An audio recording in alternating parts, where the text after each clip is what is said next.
Shalom, salam sejahtera untuk kita semuanya jemaat yang terkasih di dalam Tuhan kita Yesus Kristus. Sebelum kita mendengarkan kebenaran firman Tuhan saat ini, mari kita bersatu dalam doa, kita berdoa. Terpuji dan termulia nama-Mu ya Tuhan, Allah Bapa kami, Allah yang maha baik, untuk segala kebaikan dan kemurahan Tuhan dalam hidup kami. Sebentar Tuhan, kami akan mendengarkan firman Tuhan.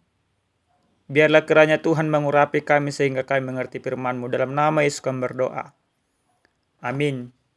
Jemaat Tuhan yang saya kasihi di dalam Tuhan kita Yesus Kristus, adapun sabda Tuhan yang menjadi renungan kita pada saat ini tertulis dalam kitab 2 Korintus pasal 4 ayat 13 sampai 2 Korintus pasal 5 ayat yang pertama. Mari kita baca demikian kebenaran firman Tuhan. Namun karena kami memiliki roh iman yang sama seperti ada tertulis, aku percaya sebab itu aku berkata-kata, maka kami juga percaya dan sebab itu kami juga berkata-kata.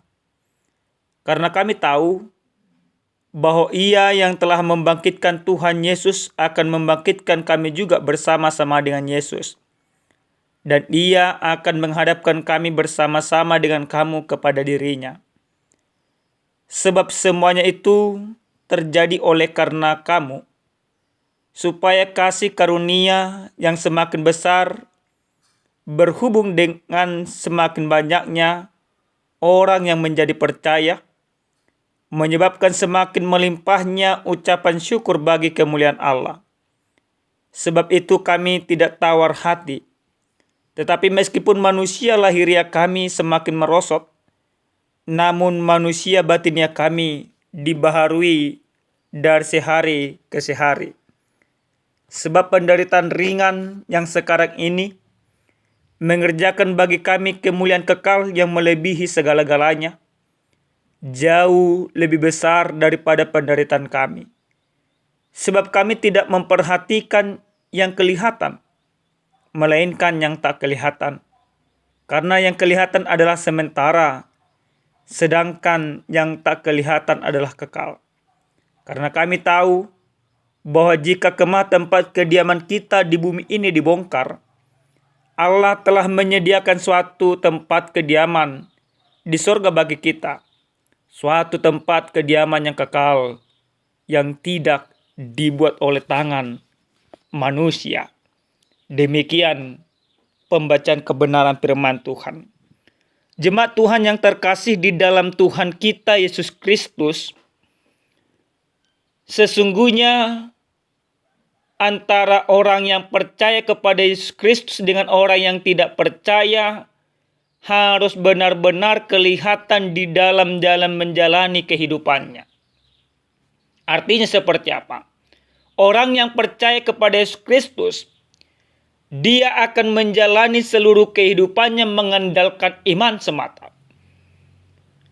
Sementara orang yang tidak percaya kepada Yesus Kristus akan mengandalkan akal, pikiran, kekuatan, kemampuan yang ada padanya. Lalu bagaimana orang yang mengandalkan iman dalam menjalani setiap kehidupan sehari-hari? Bapak Ibu, dalam kebenaran firman Tuhan yang sampai kepada kita pada saat ini, di mana Paulus pertama sekali dia sebelum ditangkap dijadikan oleh Yesus Kristus sebagai rasulnya atau sebagai muridnya, Paulus cenderung menjalani kehidupan dengan segala pengetahuan yang dia miliki. Pengetahuan keyahudian yang mendasari dia kala itu menindas orang-orang Kristen. Namun ketika Kristus mengubahkannya dalam perjalanan ke Damsyik, maka perubahan terjadi. Yang dulunya Paulus berjalan atau menjalani setiap sisi kehidupan dengan mengandalkan akal, pikiran, pengetahuan, kekuasaan yang ada padanya. Namun ketika dia ditangkap, diubahkan oleh Kristus, dia menjalani setiap kehidupan dengan mengandalkan iman. Bapak Ibu yang terkasih di dalam Tuhan kita Yesus Kristus, apa yang dilakukan oleh Paulus ketika dia menjalani kehidupan dengan mengandalkan iman? Dalam kebenaran firman Tuhan yang sampai kepada kita pada saat ini, Paulus mencoba mempertegas kerasulannya kepada orang-orang penentang-penentangnya, atau yang sering sekali Paulus sebut sebagai pseudo pastolos atau rasul palsu. Nah, rasul-rasul palsu pada saat itu mencoba mengkritik Paulus, mengkritik ajarannya, bahkan mengkritik kerasulan Paulus. Kenapa mereka mengkritik Paulus? Ingin menjatuhkan Paulus, ingin menjatuhkan imannya, dan ingin menyesatkan orang-orang yang bertobat oleh karena pemberitaan yang disampaikan oleh Paulus. Lalu apa pembelaan yang dilakukan oleh Paulus dalam perikop kita pada saat ini? Di dalam ayat 13 dalam kebenaran firman Tuhan ini, Paulus katakan, "Aku percaya sebab itu aku berkata-kata, maka kami juga percaya dan sebab itu kami juga berkata-kata." Ini merujuk kepada kitab Mazmur pasal 116. Di mana pemazmur kala itu mengatakan oleh karena kepercayaannya kepada Allah, maka dia berkata-kata menyampaikan kebenaran Allah. Paulus mengutip pernyataan itu. Pernyataan itu dikutip oleh Paulus oleh karena dia beriman, dia percaya, oleh karena imannya kepada Yesus Kristus, maka iman kepada Yesus Kristuslah yang mendasarin dia untuk berkata-kata sesuai dengan kehendak Kristus. Bukan lagi kehendak pribadinya, bukan lagi kemauannya, bukan lagi pengetahuannya. Tetapi setiap perkataan yang disampaikan oleh Paulus sesuai dengan kehendak Kristus. Maka apa yang dikatakan dalam ayat ke-14? Dalam ayat ke-14 dalam perikop kita pada saat ini, di sana dikatakan, "Karena kami tahu bahwa Ia yang telah membangkitkan Tuhan Yesus akan membangkitkan kami juga bersama-sama dengan Yesus." Ini sebuah doktrin, pengajaran tentang iman.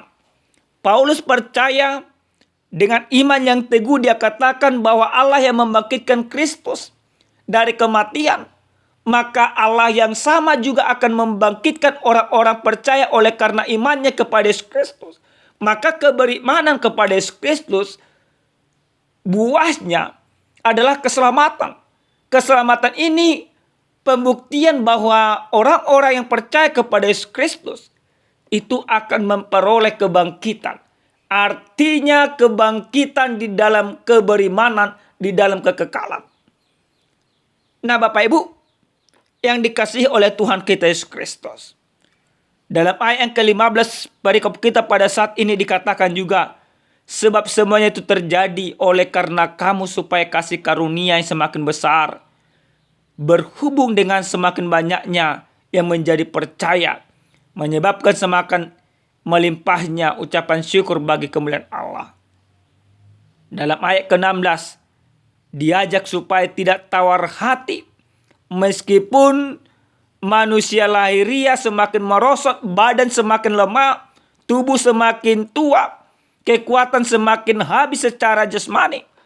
Tapi iman kepada Yesus Kristus akan tetap menetap, tidak akan pernah tua. Iman itu tidak akan pernah berubah oleh karena usia. Karena apa? Karena iman itu sebuah keyakinan yang sungguh-sungguh kepada Yesus Kristus.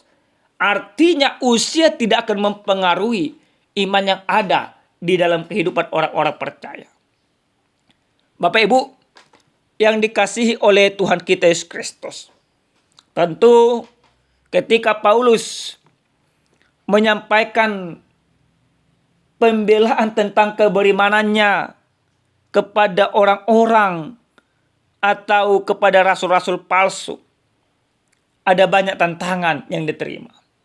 Ada banyak hujatan. Ada banyak penderitaan. Sama seperti yang dikatakan dalam ayat 17 tersebut. Penderitaan ringan yang sekarang ini mengerjakan bagi kami kemuliaan kekal. Paulus merasakan penderitaan. Tapi penderitaan yang dia rasakan oleh karena imannya kepada Yesus Kristus. Itu resikonya. Itu harga yang harus dia bayar. Di mana Paulus harus dikucilkan. Di mana Paulus harus ditangkap. Di mana Paulus harus dipenjara. Bahkan ketika dia menuliskan firman ini, dia berada dalam penjara. Tapi kenapa begitu penting? Firman ini dituliskan oleh Paulus supaya orang-orang percaya, sungguh-sungguh percaya kepada Yesus Kristus, teladan yang Paulus miliki dari Yesus Kristus. Kristus yang menjadi teladannya. Maka orang-orang yang mendengarkan pemberitaan yang disampaikan oleh Paulus sesungguhnya bukan meneladani Paulus, tapi meneladani Yesus Kristus. Kenapa Paulus bisa kuat di dalam kelemahannya? Karena Kristus memberikan kekuatan. Maka kita bukan percaya kepada Paulus Bapak Ibu. Tapi kita percaya kepada Yesus Kristus yang diberitakan oleh Paulus itu sendiri. Yang kita teladani sama seperti yang diteladani oleh Paulus. Yaitu Kristus. Maka kita juga harus meneladani Kristus di dalam kehidupan. Tentu ketika Paulus meneladani Kristus di dalam kehidupannya, ada banyak tantangan yang dia terima. Karena apa? Karena Kristus itu tidak pernah terkontaminasi dengan dunia ini. Kenapa? Karena Kristus itu tidak akan pernah sama dengan dunia ini. Pengajaran Kristus tidak akan pernah sama dengan pengajaran dunia. Kalau pengajaran dunia mengatakan jika ditampar pipi kananmu maka tumbuh pipi kanannya juga. Tapi pengajaran Kristus tidak demikian. Pengajaran Kristus dikatakan jika ditampar pipi kananmu berikan pipi kirimu. Artinya jangan balaskan. Tentu ini kontradiktif dengan pengajaran dunia. Maka karena ini kontradiktif dengan pengajaran dunia, pasti kita menderita. Pasti kita banyak bergumul di dalam kehidupan. Tapi Bapak Ibu yang dikasihi Tuhan, dalam kebenaran firman Tuhan ini, Paulus mampu tetap teguh di dalam keberimanannya kepada Yesus Kristus tanpa terkontaminasi. Maka ini juga yang harus kita tiru dalam kehidupan kita. Kita tetap beriman kepada Kristus. Sekalipun penderitaan itu tentu datang menghampiri kehidupan kita. Bapak Ibu yang Tuhan kasihi, di dalam tema kita yang sampai kepada kita pada saat ini, dikatakan Tuhan menguatkan hambanya. Apa yang boleh kita lihat dari kebenaran firman Tuhan ini? Yang pertama, kita melihat bagaimana Tuhan menguatkan hambanya Paulus dan hamba-hambanya yang lain. Kenapa Tuhan meski menguatkan mereka supaya mereka jangan dihancurkan oleh dunia ini? Sebelum perikop kita, jelas di sana dikatakan dalam ayat yang ke-8, ayat ke-9. Dalam segala hal kami ditindas, namun tidak terjepit. Kami habis akal namun tidak putus asa.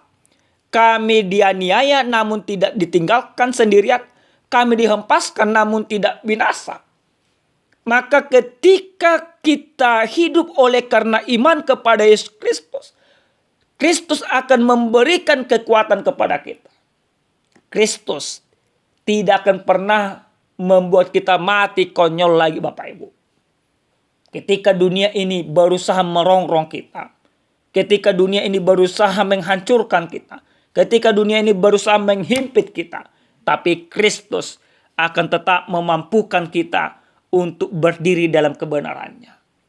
Bapak Ibu Yang kedua, dari kebenaran firman Tuhan ini kita mau diingatkan bagaimana Tuhan menguatkan kita orang-orang percaya, sama seperti yang dikatakan dalam ayat pertama pasal yang kelima.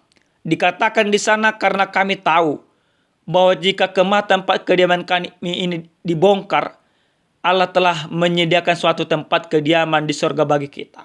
Ini menjadi pengharapan kita. Maka ketika Kristus senantiasa memberikan kekuatan kepada kita, maka kita hidup di dalam kekuatan yang diberikan oleh Kristus. Maka walaupun fisik kita nantinya akan hancur, akan mati secara fisik, dan akan kembali ke tanah. Bahkan sekalipun fisik kita mungkin ini akan mati ditindas oleh dunia ini, tapi jelas pengharapan kita, jelas tujuan hidup kita, bahwa tujuan hidup orang-orang percaya yaitu di sorga yang disediakan oleh Kristus.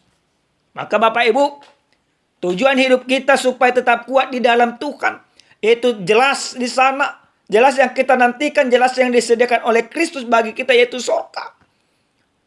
Yang artinya Bapak Ibu, ini menjadi penghiburan yang benar-benar kita pegang teguh. Ternyata walaupun kita di dunia ini disiksa mungkin, dianiaya mungkin, tapi upah dari kesetiaan kita, upah dari iman kita kepada Yesus Kristus jelas, yaitu sorga yang kekal. Bapak Ibu yang dikasihi Tuhan kita Yesus Kristus. Yang terakhir, ada sebuah cerita. Ada 3 orang yang bersahabat.